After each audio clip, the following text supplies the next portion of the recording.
Coltrane, I've been calling you. I'm not doing no shoots right now. Where you been? I'm chilling. I'm good. I'm trying to get in touch with you for a couple of days now. I'm not shooting no shows right now. You know how personal I take this thing. I'm not shooting. Take I'm what? not shooting today. Can you stop following me, please? But Berto Collazo. I'm not doing no shoots right now. If you get in the car, I'm riding to the store. I'm not doing no shoots right now. I'm not shooting What the do you show. What do you want to talk about? You know, this is what I want to talk about. Tell them where we gotta go, Young GYGB.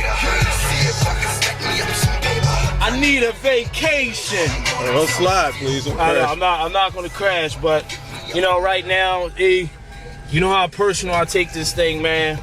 I'm hurting. My feelings, I feel like I was tortured last night. Slow death. You know, the Eagles. You know what I want to talk about. You know how passionate. This is like religion. This is like this is our life and death here in Philadelphia, man. The Philadelphia Eagles. Y'all know I'm passionate about the sport of boxing. So what happened? What happened? You know what happened. You know what happened. 2 minutes, 53 seconds left. It's Groundhog Day. The great ones, you know, just like in the sport of boxing, you know, they always dig deep. And I'm going to get into my Berto point, hopefully, about how, you know, a sign of a great athlete is digging deep and pulling out a victory. You know, McNabb just didn't do it, man. That's my dude. I'm a Foxhole guy. I'm riding with the team regardless. Defense, and the defense, you know, the defense, he quietly been doing what he been doing over the past couple of weeks. Defense been holding people to 12 points. That was the difference maker. The D, you know what I mean? The D ain't represent, and football is a defensive sport. You know, you win and lose with D, but we didn't do it. You know, it is what it is. I'm hurting and I'm stressed. I'm just real in a real bad mood. I got two words. Berto Collazo, man. Y'all know what happened. Berto put his strap on the line this weekend.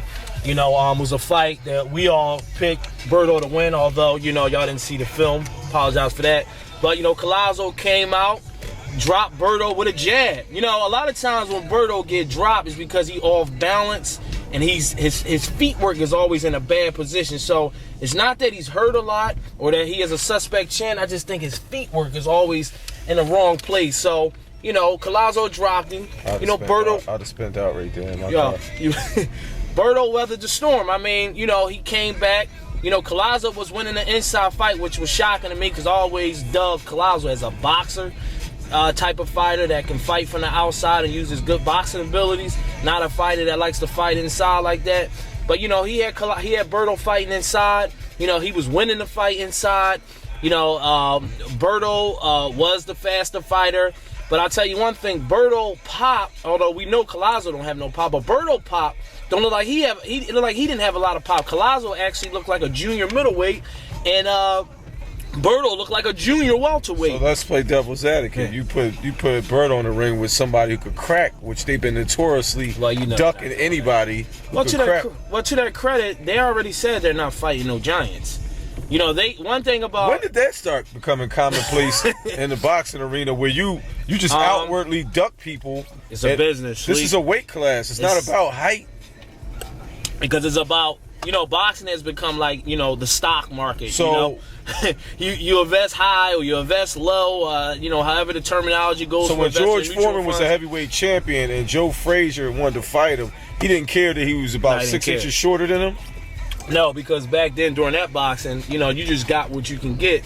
Now in this boxing, I think he wanted to fight him. You wanted to beat the best. I mean, it was something about going up against giants and chopping them down. One thing about boxers, they'll fight anybody. Like, you asked Berto, which me and you did. We had the pleasure of meeting him in Madison Square Garden, and he told me and you that he would fight anybody that gets in the ring with him.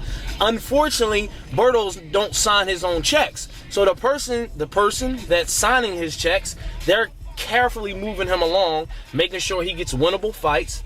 Now, if they could do the Collazo fight over again, I don't think they would have took the fight. So you think they would? Are they going to eventually fight the Giants, or they're never going to fight? No, because I already got the Giants of Margarito. This is probably his last year in the welterweight division.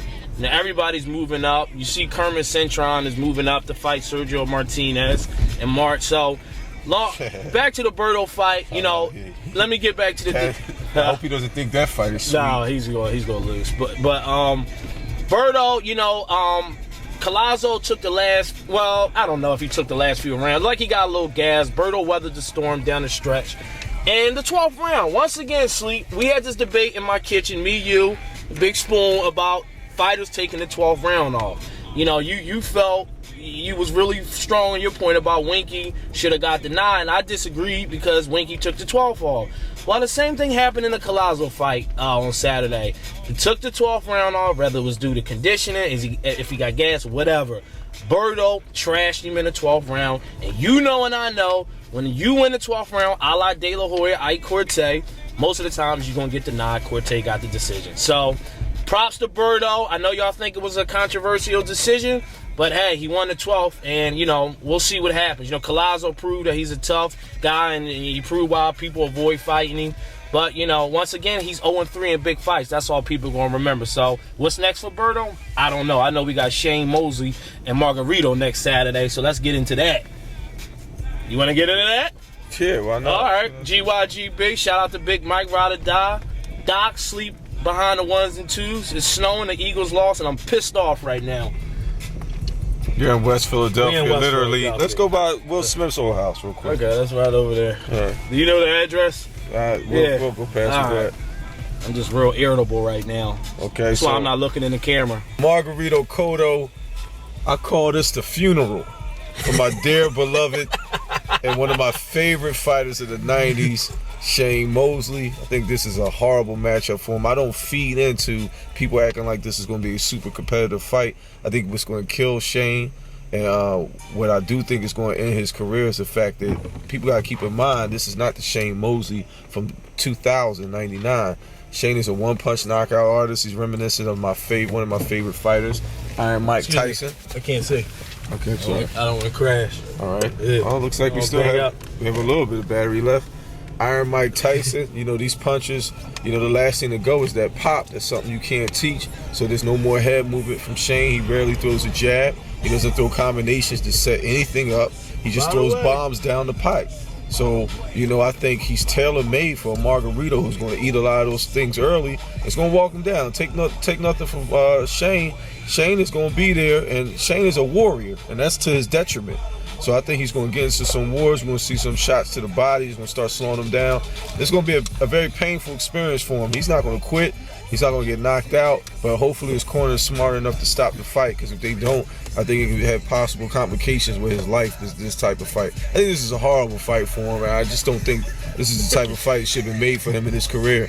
It might look competitive on TV, but I do think this is going to have, you know, health consequences for Shane Mosley. You know, all right, since I've been picking rounds and stuff, this fight should be stopped somewhere around like the 8th or the 9th round. You got it being stopped by who? If they don't stop this fight, Shane, I think this could be very seriously, this can really hurt Shane Mosley. But the fight should be stopped somewhere around the 9th round. There's going to be a lot of body shots going to hurt him. You're going to see Shane's going to get hit with that short uppercut too. A lot of frustration from Shane. You know, 2008, we had our first black president, which nobody thought would ever happen. Manny Pacquiao, ex-flyweight, goes up and beat a welterweight. Nobody thought that would never happen. The Arizona freaking Cardinals. The Arizona freaking Cardinals are going to the Super Bowl. Nobody thought that would never happen. You know, after 08, we're going into 09. Please don't crash. I don't know what's going to happen. This guy is so distraught. Look at the roads. He's going to crash. He's whipping it like it's not ice and snow on the road. I think that was his block right there. That was his block. We're looking for Will Smith's block. We'll go past your old middle school. Okay. You went to Beeve, didn't you? Yeah. Go down here. Go turn down here, because we're gonna go past Will Smith's old house. Yeah. Go ahead. Okay, so let me get into Shane Mosley Margaritos. That was a segue, by the way. I'm not putting nothing past anything after what I witnessed these last few weeks. Will Margarito win the fight? Probably will. Was that his house? To the the intangibles of the fight before I get my actual prediction. You know, Shane, like I said, he still has the speed. He's not going to fight him like he fought Mayorga. He's just not going to do that. And don't forget, he brought in Naseem Richardson. I know what y'all going to say. Well, he's 30 whatever years old. What can Naseem Richardson change? No. He's not going to change anything. Look at this. This is Philly. Look at the stop. Everybody at the stop signs. This is why there's so many accidents here. They took away the traffic lights. But the reason why he brought Naseem Richardson. This was in the summertime video, by the way. Wasn't this on the beginning of the show? Or he shot that somewhere else on the Bel Air joint? Probably so, but go ahead. So he brought Naseem Richardson basically to lay out a blueprint. It's not to change his fight game. Right. You know, he's not going to turn into Floyd Mayweather Jr. It's to execute a game plan. Me personally, I think he's going to adopt the Manny Pacquiao style, the in and out style that you love, what you call it, the crouching tiger style. I'm not going to take credit for that, but go ahead. Okay, well, whoever called it that, I think he's going to adapt that style, in and out, have Margarito, like, you know, searching for things that's not there, and I think he's going to frustrate This is Will Smith's block? This is his block. I don't know which house it is. He lived directly across the street from me? directly across from me. He lived in one of these houses over here. Okay. Yeah. Well, there you have it. Yeah.